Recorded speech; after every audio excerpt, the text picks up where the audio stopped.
ممتاز حسین قادری شہیدہ انہوں نے تختہ دار دے تے لٹکایا گیا ہے کس جرم دے وچ کہ انہیں حضور صلی اللہ علیہ وسلم دی گستاخی کرنے والے بندے نو قتل کیتا ہے۔ کوئی ایک بیان، کوئی ایک لفظ، کوئی ایک چیز وکھا دین کہ اس 5-4 سالاں دے وچ اس دی زبان دے وچوں اے نکلیا ہوئے کہ مینوں بڑا افسوس ہے۔ کوئی بندہ ثابت کر دے وے اور اس پوری مدت دے دوران اپنی تاریخ تنگ کوٹھڑیاں دے اندر اور ظلم و تشدد دے اندر اس دا دل حضور صلی اللہ علیہ وسلم دے پاک ذکر تے اللہ دی عبادت تو کدھر ہور کو کام وکھا دے رحم دی اپیل کیتی ہوئے تاویں دسو چا رحم دی اپیل نظر ثانی دی اپیل دجیاں کیتی ہے انہوں نے آکھیا گیا کہ تہاڈی طرف رحم دی اپیل انہوں نے آکھیا میں رحم دی اپیل کس واسطے کرنی ہے میں تو میری تو زندگی پوری ہو گئی ہے جو کچھ کرن آیا سا وہ میں وہ فرما دیں اگر منظور شد قتل بن تغافل چیست ہے قاتل کفن بر دوش سر بر کف بگردے دار میں گردم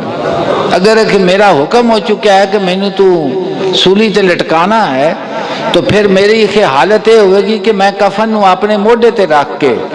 جس جگہ تے لٹکایا جاوے گا اندے دوالے طواف کروں گا اندے گرے اشاک دی زبان ایک کی ہے ہر زمانے دے وچ ایک کے ازل تو لے کے ابد تک اسی طرح ہی جاوے گی۔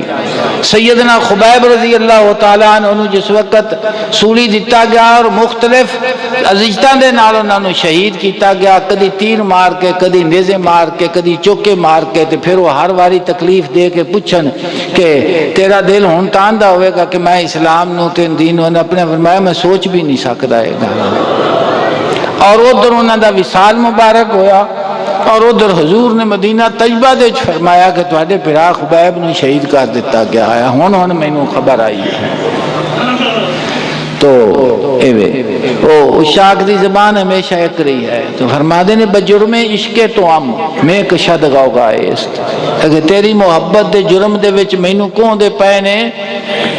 بجرم عشق تو ام میں کشد غوغا است بڑا شور مچیا ہویا ہے عرض کردیں تو نیز بر سرے بام آ کے خوش تماشائی ذرا ایک کری بنیرے تے آ کے ویکھتا سے کڈا سواد بیان ہے تو ظلم اور تشدد دی تاریخ ہمیشہ رہنی ہے۔